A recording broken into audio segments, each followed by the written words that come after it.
মিনাসামা কনিচিওয়া। তো আজকে আমরা জেএলপিটি পরীক্ষায় আসে আরো কিছু গ্রামার কোশ্চেন সলভ করব যেগুলো আমাদের পরীক্ষাতে প্রতিবারই আসে। তো এরকম আমি কিছু ইম্পর্টেন্ট কোশ্চেন দিয়ে রাখছি এবং প্রতিনিয়ত আমাদের এরকম কোশ্চেনগুলো আসতে থাকবে। তো এর আগেও কিন্তু আমাদের ক্লাস 11 মানে একটা ক্লাস দেওয়া হয়েছে, তো এটা অবশ্যই দেখবে। তো শুরু করি, হ্যাঁ? ওকে। তো প্রথম প্রশ্নে কি বলছে? খিওয়া নিচিওবি দেস্কার, আজকে রবিবার তাই দোকো নানি নানি ইকিমাসেন, অর্থাৎ কোথাও যাব না। মনে রাখবেন, এই যে ব্র্যাকেটগুলো যেখানে থাকবে এটার আগে পরে কি আছে এটাকে আপনার অবশ্যই খেয়াল রাখতে হবে, এই কথাটা অবশ্যই খেয়াল রাখবেন। তো এই যে ইকিমাসেন অবশ্যই সেন্টেন্সের নেগেটিভ, মানে ভার্বটা নেগেটিভ। একটা ভার্ব বা একটা সেন্টেন্স তখনই নেগেটিভ হয় যখন কোনো নেগেটিভ মডিফায়ার বসে, অথবা মানে ধরেন এটার সাথে কিছু একটা বসে। তো আমরা কিন্তু প্রথম দিকে পড়াইছিলাম দোকোর সাথে মো, দারের সাথে মো, নানির সাথে মো বসলে সেন্টেন্স হবে কি নেগেটিভ। তো অবশ্যই সবাই বুঝতেছেন উত্তর হবে দোকোমো। তো এটাকে আমি আরেকটু সহজভাবে এক্সপ্লেন করে দিচ্ছি, এই জায়গায় খেয়াল করেন। ওকে, একটু দেখেন। খিওয়া নিচিওবি দেস্কার, আজকে রবিবার তাই দোকোমি কি মাসেন, কোথাও যাব না। তো আপনারা এইটাকে মুখস্থ করে ফেলবেন। যেমন দোকোর সাথে মো, দাঁড়ের সাথে মো, নানির সাথে মো থাকলে সেন্টেন্স হবে কি নেগেটিভ। তো সবাই অবশ্যই এই কথাটা মুখস্থ করবেন, বুঝছেন? আর আরো কিছু মডিফায়ার আছে, সেগুলো হচ্ছে কি আমারি, জেন জেন, নাকা নাকা, শিকা, মাদা, এগুলো থাকলেও সেন্টেন্স হয় নেগেটিভ। তো এগুলো একটু খেয়াল রাখবেন। আর যেহেতু আমরা কোশ্চেন সলভ করানো শুরু করছি, এরকম আর অনেক কোশ্চেন আসবে। ওকে, তো আমরা পরবর্তী কোশ্চেনে চলে যাই, হ্যাঁ? তো এটা শুরু করার আগে আমি সবাইকে বলবো এই প্রশ্নের উত্তর সবাই দিবেন। সবাই কমেন্ট বক্সে এটার উত্তর দিন। যেমন কোনো পাঁচশো কোনো নানি নানি ব্যানরি দিস, এবং এই টাইপের কোশ্চেন পরীক্ষাতে আরো বেশি আসে। তো আপনি এটার উত্তর দেন, আমি পরবর্তী ক্লাসে আপনাদের এটা সলভ করে দেব। ওকে,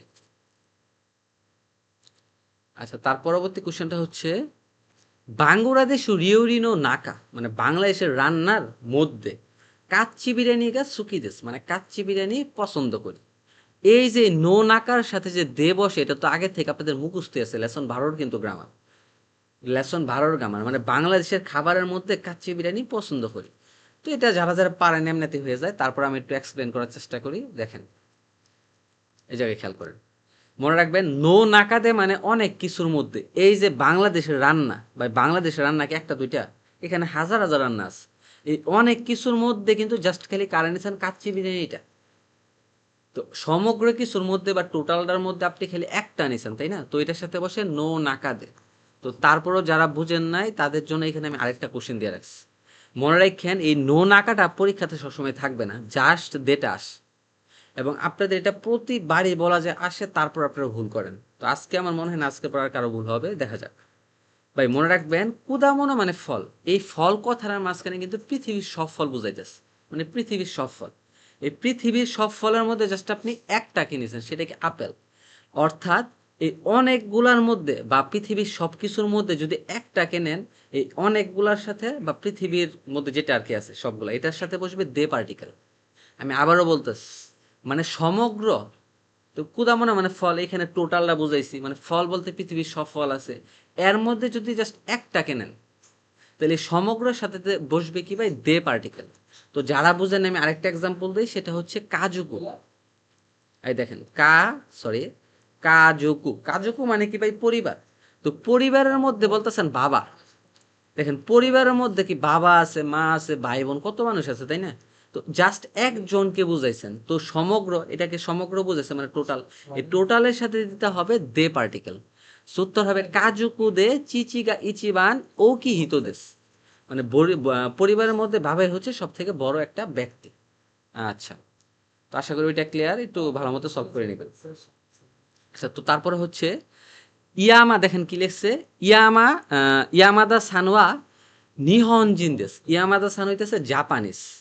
এমি সান কিছু একটা নিহনজিন জারিম আছেন, এমি সান জাপানিজ নয়। বা আমরা কিন্তু শিখছিলাম, মনে করেন লেসন সম্ভবত 7 গ্রামার ছিল। ধরেন আমি অনন্ত, উনি অনন্ত, এটা কলম, ওটাও কলম। সো প্রথম বাক্যে ও অবস্থ, দ্বিতীয় বাক্যে কি বস্তু মু। কিন্তু যদি বাক্যটা কন্ট্রাস্ট হইতো, মানে বিপরীত হয়ে যেত, তখন কি হইতো? প্রথম বাক্যে ওয়া, দ্বিতীয় বাক্যে কিন্তু ওয়া অবস্থা, তাই না? সো এটাকে আমি এই জায়গায় একটু এক্সপ্লেন করে দিচ্ছি, খেয়াল করেন। ইয়ামাদা সানোয়া নিহনজিন দেশ, ইয়ামাদা সান হচ্ছে কি জাপানিজ। এমি সানোয়া নিহনজিন জারিম আছেন, এমি সান জাপানিজ নয়। এখন কেন এখানে ওয়া হইছে? দেখেন ভাই দুইজনকে কিন্তু আমরা তুলনা করছি, তাই না? এই টপিক মার্কার হিসাবে এখানে ওয়াটা বসবে, তো এটা অনেকে ভাই বুঝেন না। আমি এটা কিন্তু সহজভাবে করে দিই। আমরা পড়াইছিলাম যদি বাক্যের অবজেক্ট একই থাকে তাহলে প্রথম বাক্যে ওয়া, দ্বিতীয় বাক্যে বসে কি মো। মানে ধরেন এইখানে ইয়ামাদা সান জাপানিজ, এমি সানও জাপানিজ, মানে এইখানে অবজেক্ট যদি সেম থাকে প্রথম বাক্যে ওয়া, দ্বিতীয় বাক্যে মো। কিন্তু ভাই এই জায়গায় দেখেন অবজেক্ট কিন্তু ভিন্ন, এইখানে জাপানিজ আবার এইখানে জাপানিজ নয়। সো কন্ট্রাস্ট ঘটছে, আর কন্ট্রাস্ট ঘটলে প্রথম বাক্যে ওয়া বসবে, দ্বিতীয় বাক্যে ওয়া বসবে। এই কথাটা সবসময় মনে রাখবেন। যেমন আমি বলি না আমি ডাক্তার, জয় সানো ডাক্তার, সো প্রথম বাক্যে ওয়া, দ্বিতীয় বাক্যে মো। কিন্তু যদি আমি এভাবে বলতাম আমি ডাক্তার, জয়সান ডাক্তার নয়, সো প্রথম বাক্যে ওয়া, এই যে দ্বিতীয় বাক্যে জয়সানের সাথে ওয়াটাই বসবে। সো এটা মাইন্ডে ঢুকায় রাখবে। আচ্ছা, তো তার পরবর্তী কোশ্চেনটা হচ্ছে এটা দেখেন। ওকে, ওয়াতাশি ওয়া আতারাশি কুরুমা ও কিছু একটা ইমাস, বা ইমাসের পূর্বে বসবে তে ফ্রম। তো আরেকটা শর্টকাট বলে দিই, দুইটা ভার্ব যদি পাশাপাশি থাকে এই প্রথমটা হবে তে ফ্রম। তার মানে এইখানে দেখেন কাঁদতে কিনে আছে এই গাড়িটা, এই নতুন গাড়িটা কিনে আছে, এই নতুন গাড়িটা আছে, এই নতুন গাড়িটা চাই। সো এগুলো হয় না আসলে, দেখি আমরা একটু খেয়াল করি। ওকে, এই জায়গায় খেয়াল করেন, এটা না এটা না, এই যে এটা। তো এটা খেয়াল করেন একটু, ওয়াতাশি ওয়া আতারাশি কুরমা ও মোত্তেই মাছ। এই যে মোত্তেই মাছ মানে কি সাথে করে নিয়ে বহন করা, মানে আমার আমার কাছে আর কি আছে, তো আমার নতুন গাড়ি আছে, তখন মিনিংটা হবে এরকম। তো মোত্তেই মাছ মানে নিজের কাছে কিছু থাকা বা ওন করা। তো ভাই যার কাছে গাড়ি আছে সে তো অবশ্যই মোত্তেই মাছ বলবে না। সো পারলে টাইপটাকে আপনি মুখস্থ করে ফেলেন। যেমন আমার কাছে কলম আছে, তার মানে ওয়াতাশি ওয়া পেন ও মোত্তেই মাছ, আমার কাছে কলম আছে। তারপরে কি, আমার কাছে রিমোট আছে। এই যে এরকম ক্ষেত্রে তারা মত্তেই মাছটা ইউজ করে। এখন বাকিগুলা কেন হয়েছে না, ওয়াতাশি ও আতারাশি কুরুমা ও কাত্তেই মাছ, আমার নতুন গাড়ি একটা কেনা আছে, মানে এইভাবে আসলে না বলা যায় না, এইভাবে হয় না। আর আরেকটা সহজ টেকনিক শিখাই দিই, ধরেন ই মাসের পূর্বে বসে ইনট্রানজিটিভ ভার্ব, এটাও মনে রাখবেন, এটা এনফোরে গিয়ে কাজে লাগবে। তো এটা এনফোরে গেলে আপনি বুঝবেন। আচ্ছা, তো যেটা বলার আমি এক মিনিট একটু এটা একটু ছোট করে দিই না। হ্যাঁ, দেখেন, তো প্রথম কথা হচ্ছে আমাদের বাই জেএলপিটি একটা এক্সাম বেস কিন্তু অলরেডি চালু হয়েছে, মানে জেএলপিটি একটা বেচ চালু হয়েছে। এই সেম কোর্সটা ছিল ৬,০০০ টাকা গতবার, তো এটাকে আমরা আরো ২,০০০ টাকা কমায় ৪,০০০ করে দিচ্ছি। এখন আপনাকে দেখতে হবে আসলে আমরা এখানে কি কি দিতেছি। প্রথম হচ্ছে লেসনাইজ গ্রামার ক্লাস, অলরেডি অলরেডি আমরা লেসন ৯ আসছি আমাদের এই কোর্সে আর কি।